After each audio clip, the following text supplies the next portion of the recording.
ክርስቶስ ነው ወይንስ የበግ ተኩላ የለበስክ በበጎች መካከል የምትመላለስ ነጣቂ ተኩላ ነው?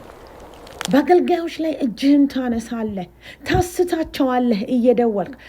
አሁን ደግሞ ብለህ ከዘፋኝ ጋር ትቆማለህ።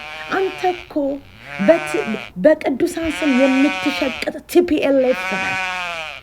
ብለህ ለአዝማሪ ለዘፋኝ የእግዚአብሔር መንግስት ተቃዋሚ ለሆኑ ትቆማለህ። እውነትን ትሸቅጣለህ፣ እውነትን ትሰቅለዋለህ። ወንድሙን የሚጠላ ነብሰ ገዳይ ነው።